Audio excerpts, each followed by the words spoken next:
ओम नमः शिवाय। स्वागत है आपका हमारे चैनल, जहां हम ज्ञान विज्ञान और आध्यात्मिकता के रहस्यों को उजागर करते हैं। आज हम बात करने जा रहे हैं स्वर विज्ञान। क्या आपने कभी सोचा है कि हमारे श्वास, हमारे स्वर और हमारे शरीर के बीच गहरा संबंध है? स्वर विज्ञान हमें यह सिखाता है कि हमारे श्वास का प्रभाव कैसे हमारे जीवन, स्वास्थ्य और मानसिक स्थिति को प्रभावित करता है। यह केवल एक प्राचीन भारतीय विद्या ही नहीं, बल्कि हमारे जीवन को संतुलित और सकारात्मक बनाने का एक अद्भुत साधन है। तो आइए इस गूढ़ और रोचक विषयों को गहराई से समझते हैं। वीडियो को अंत तक जरूर देखें, क्योंकि इसमें आपको अपने जीवन को बदलने वाले महत्वपूर्ण सूत्र मिलेंगे। आज की इस वीडियो में हम जानेंगे स्वर विज्ञान के महत्वपूर्ण विषय, तत्व, पंचतत्व, तत्वों पर ध्यान, रंगों द्वारा तत्वों की पहचान, आकार से तत्वों की पहचान, श्वास प्रवाह की दिशाओं द्वारा तत्वों की पहचान, रंग परीक्षण द्वारा तत्वों की पहचान, तत्वों का स्वाद, श्वास प्रवाह की लंबाई आदि पहलुओं पर जानकारी प्राप्त करेंगे। तत्व।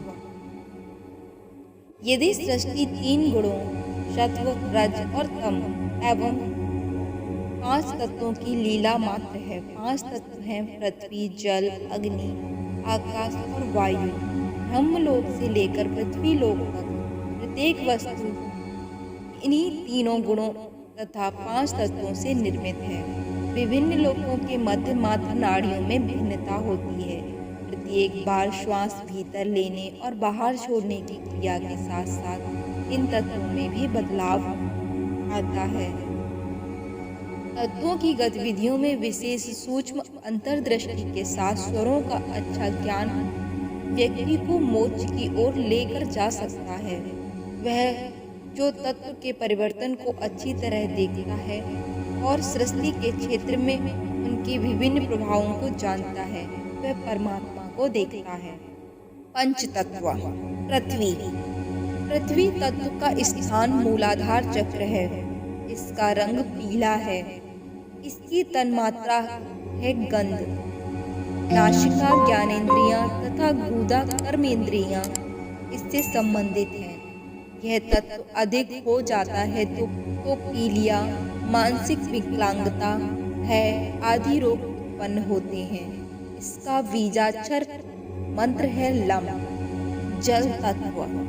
इसका स्थान है स्वादिष्ठान चक्र। यह जनेंद्रियों के मूल में स्थित है। यह श्वेत रंग का है। यह जिह्वा, ज्ञानेंद्रियां तथा जनन इंद्रियों से संबंधित है। इस तत्व की वृद्धि से भ्रम, अचेतना आदि उत्पन्न होते हैं। इस तत्व का बीजाक्षर मंत्र है वम। अग्नि तत्व। अग्नि तत्व का स्थान मणिपुर चक्र है, जो नाभि में स्थित है। यह तत्व लाल रंग का है।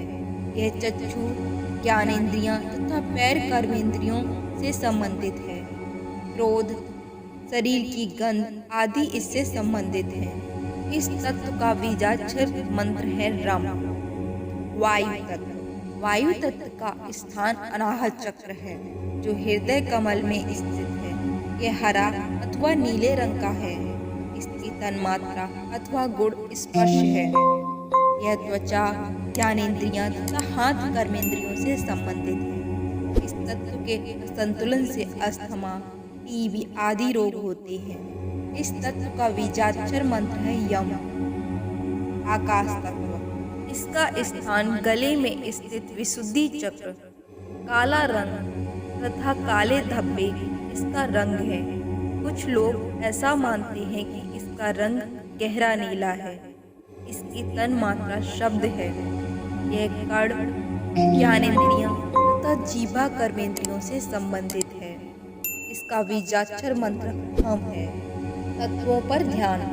विभिन्न तत्वों में अवरोध अथवा गड़बड़ी के कारण जो विभिन्न दोष और रोग उत्पन्न होते हैं, उन्हें संबंधित तत्वों पर उचित प्रकार से ध्यान करने के द्वारा दूर किया जा सकता है। पृथ्वी तत्व पर ध्यान पृथ्वी तत्व का ध्यान पीले रंग के चतुर्भुज पर, जो मीठी सुगंध दे रहा हो, किया जाता है। इस प्रकार ध्यान करते हुए बीजाक्षर मंत्र लम का उच्चारण किया जाता है। आपका ध्यान मूलाधार चक्र पर केंद्रित होना चाहिए। इस प्रकार निरंतर ध्यान करने पर शरीर स्वर्णिम आभा युक्त तथा देवीय तेज संपन्न हो जाता है तथा वह बलिष्ठ देह का स्वामी हो जाता है। आपको मानसिक नेत्रों द्वारा पहले बताए अनुसार बार बार पृथ्वी तत्व को देखना चाहिए। अग्नि तत्व का ध्यान। मणिपुर चक्र में लाल रंग के त्रिकोण का ध्यान करें और बीजाक्षर मंत्र रम का जाप करें। इस प्रकार ध्यान करने वाले साधक को किसी भी प्रकार की अग्नि से कोई भय नहीं रहता, उस पर अग्नि का कोई प्रभाव नहीं पड़ता, उसकी पाचन शक्ति अद्भुत होती है। वायु तत्व पर ध्यान। अनाहत चक्र पर हरे रंग के गोलाकार चक्र का ध्यान करें। बीजाक्षर मंत्र यम का जाप करें। इस प्रकार वायु तत्व का ध्यान करने वाले साधक को सिद्धि मिलने पर वायु में कहीं भी भ्रमण करने की शक्ति आ जाती है। आकाश तत्व पर ध्यान। इसके लिए विशुद्ध चक्र में काले रंग के निराकार पदार्थ का ध्यान करें अथवा काले बिंदु पर ध्यान कर बीजाक्षर हम का जप करें। आकाश तत्व पर ध्यान में सिद्धि से साधक कालज्ञ हो जाता है तथा उसे सभी सिद्धियों का ज्ञान हो जाता है। जल तत्व। ब्रह्म मुहूर्त में स्वादिष्ठान चक्र में श्वेत अर्ध चक्र पर ध्यान करें। इस ध्यान से सिद्धि में साधक भूख और प्यास से मुक्त हो जाता है और उस पर जल का कोई प्रभाव नहीं पड़ता।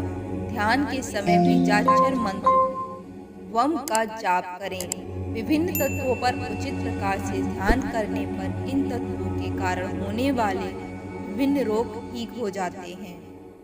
ध्यान हेतु सर्वश्रेष्ठ काल ब्रह्म मुहूर्त है तथा इस हेतु सर्वश्रेष्ठ आसन पद्मासन अथवा सिद्धासन है।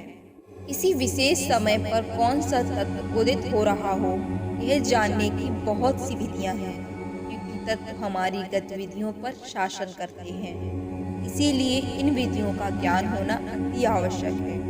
हमारी प्रत्येक श्वास किसी न किसी तत्व से संयुक्त है। जब हम विशेष समय पर उदित होने वाले तत्व के बारे में जानने योग्य हो जाते हैं, तब हम उन कार्यों को करके लाभ प्राप्त कर सकते हैं जिनमें वह तत्व सहयोगी होता है। अब हम कुछ विधियों के बारे में बात करेंगे जिनके द्वारा किसी समय में कार्य करने वाले तत्व को जाना जा सकता है। रंगों द्वारा तत्वों की पहचान। सर्वप्रथम पद्मासन अथवा सिद्धासन में षड़मुखी मुद्रा सहित बैठ जाएं। कानों को दोनों हाथों के अंगूठों से बंद करें। आँखों को दोनों तर्जनियों से, नासारंध्रों को मध्यमा उंगलियों से तथा मुख को अनामिका और कनिष्ठिका उंगली से बंद करें। यह षड़मुखी मुद्रा है। अब नासिकाग्र अथवा भूमध्य में धारणा करें। वहाँ कुछ रंग दिखाई देंगे। अलग अलग तत्वों के सूचक रंग कुछ इस प्रकार है। पृथ्वी पीला, जल श्वेत, अग्नि लाल, वायु गहरा नीला अथवा नीला, हरा या हरा, आकाश काले धब्बे या काला।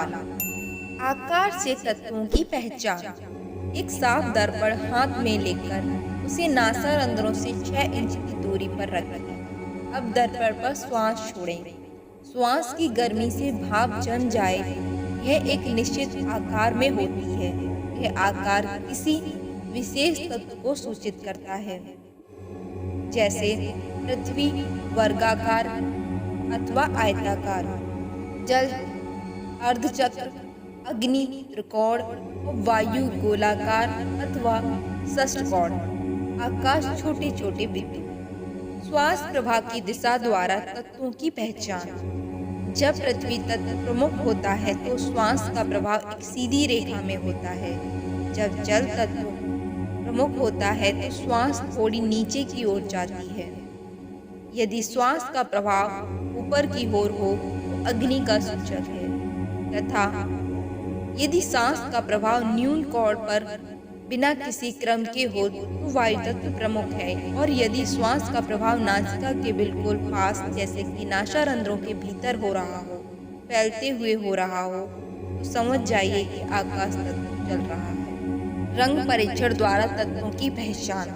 जैसा कि पहले बताया गया है कि पृथ्वी का रंग पीला है, जल का श्वेत, अग्नि का लाल, वायु का नीला अथवा हरा अथवा नीले और हरे रंग का फैलाव तथा आकाश का रंग काला है। इस परीक्षण में साधक के रंगों पर स्वामित्व को बतलाते हैं। साधक किसी आसन पर बैठ जाए, उसकी पीठ पर पांचों तत्वों के रंग वाले पत्थर रखें, आंख बंद करके उससे उस समय कार्य कर रहे हैं तत्व के बारे में चिंतन करने के लिए कहें। अब बिना देखे कोई पत्थर उठाने के लिए कहें। तत्पश्चात उसमें पूछे कि उठाए गए पत्थर का रंग उसके द्वारा सोचे गए तत्व से मेल खाता है या नहीं। यदि प्रत्येक बार सभी तत्वों के साथ उसका अनुमान सत्य निकलता है तो इसका अर्थ है कि उसने सभी तत्वों के प्रभाव तथा प्रकृति के बारे में अनेक रंगों के द्वारा पढ़ा और समझा है।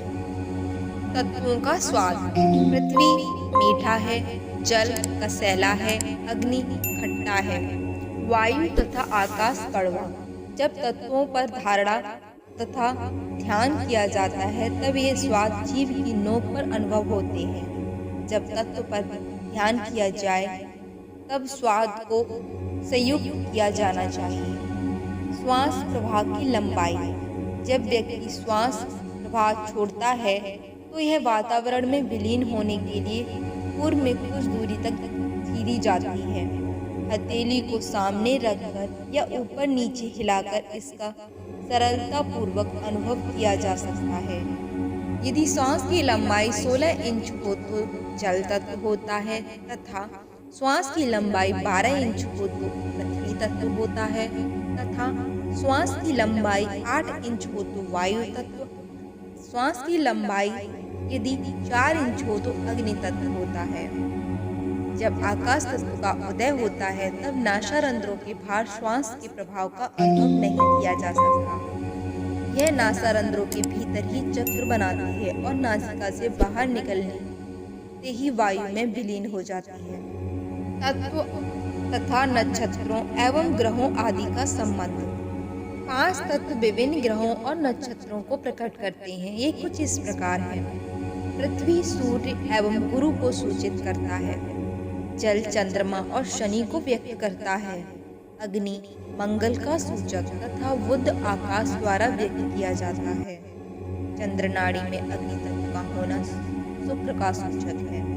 अन्य दृष्टिकोण के अनुसार ऐसा कहा जाता है कि सूर्य तथा मंगल अग्नि से संबंधित है तथा चंद्रमा तथा शुक्र जल से संबंधित, बुध आकाश से और गुरु शनि पृथ्वी से संबंधित है। राहु और केतु वायु से संबंधित है। पृथ्वी तत्व। 27 नक्षत्र इन तत्वों से नियंत्रित होते हैं। पृथ्वी तत्व रोहिणी, अनुषा, ज्येष्ठा, उत्तराषाढ़ा, श्रवण, धनिष्ठा तथा अभिजीत। जल तत्व आर्द्रा, मूल, पूर्वाषाढ़ा, शतभिषा, उत्तरा भाद्रपद, रेवती एवं आश्लेषा। अग्नि तत्व भरणी, कृतिका, पुष्य, मघा, पूर्व फाल्गुनी, स्वाति तथा पूर्व भाद्रपद। वायु तत्व अश्विनी, मृगशीर्ष, पुनर्वसु, उत्तर फाल्गुनी, हस्त, चित्रा तथा विशाखा। 12 राशियों में मेष, सिंह तथा धनु राशि अग्नि तत्व से संबंधित है। कन्या तथा मकर राशि पृथ्वी से संबंधित है। मिथुन, तुला और कुंभ वायु तत्व से तथा कर्क, वृश्चिक और मीन जल तत्व से संबंधित है। आकाश सभी नक्षत्रों और राशियों में व्याप्त है। तत्व और मानव शरीर। पृथ्वी तत्व हड्डियों, मांसपेशियों, त्वचा, केश तथा नाड़ियों को नियंत्रित करता है। जल तत्व वीर, स्त्रियों में वसा, मूत्र तथा लार को नियंत्रित करता है। अग्नि तत्व भूख और प्यास, निद्रा और आलस्य तथा तंद्रा और प्रकाश पर नियंत्रण करता है। वायु तत्व गति, चलना, सूंघना, सिकुड़ना तथा फैलना आदि क्रियाओं पर नियंत्रण करता है। आकाश तत्व प्रेम तथा घृणा, लज्जा और भय तथा सांसारिक विचारों में कमी पर नियंत्रण करता है। तत्वों के लाभ। पृथ्वी तत्व उदित हो तो उस समय यदि कार्य आरंभ किया जाए तो वह सदा सफल होगा। अस्थायी कार्य जैसे खाना पीना, अर्थात जो स्थायी प्रभाव नहीं प्रदान करती हैं या जिनका प्रभाव एक निश्चित अवधि के लिए हो। जल तत्व कार्य कर रहा हो तो किए जा सकते हैं। जब अग्नि तत्व, वायु तत्व तथा आकाश तत्व कार्यरत हो तो उस समय यदि कार्य का आरंभ किया जाए तो परिणाम अच्छे नहीं प्राप्त होते। अतः इस समय ईश्वर का ध्यान करना अधिक अच्छा होगा। यह तत्व आध्यात्मिक लाभ हेतु उत्तम है। अग्नि तत्व से निष्ठुर अथवा कठोर कार्यों में वृद्धि होती है। अतः इस समय व्यक्ति को कोई भी कार्य हाथ में लेने से पूर्व बड़ी सावधानी रखनी चाहिए। आकाश तत्व से व्यक्ति को योग में सफलता मिलती है। आकाश तत्व के समय प्राणों पर सहज ही नियंत्रण करके कुंभक किया जा सकता है। इसका मन भी इस समय सरलता से नियंत्रित एवं एकाग्र हो जाता है। आकाश तत्व सभी सांसारिक कार्यों हेतु अनुपयोगी है, क्योंकि इस समय मन बहिर्मुखी न होकर शांत रहता है। सांसारिक कार्यों के लिए पृथ्वी तथा जल तत्व शुभ, अग्नि मध्यम तथा आकाश अशुभ फलदायक है। भविष्य में होने वाली घटनाओं की पूर्व अनुमान तथा किसी अप्रत्यक्ष विचार से संबंधित प्रश्नों के उत्तर जानने के लिए कुछ जानकारी सहायक होगी। तो चलिए जानते हैं। पृथ्वी तत्व पश्चिम पर, जल तत्व पूरब पर, वायु तत्व उत्तर पर तथा अग्नि तत्व दक्षिण पर शासन करता है। आकाश तत्व मध्य बिंदु पर शासन करता है। चंद्रनाड़ी में पृथ्वी तथा जल का उदय अत्यंत शुभ है, क्योंकि इसमें सभी कार्यों में सफलता मिलती है, जबकि सूर्य नाड़ी के साथ अग्नि तत्व मंगलकारी है। पृथ्वी तथा जल क्रमशः दिन और रात्रि में आय के सूचक हैं।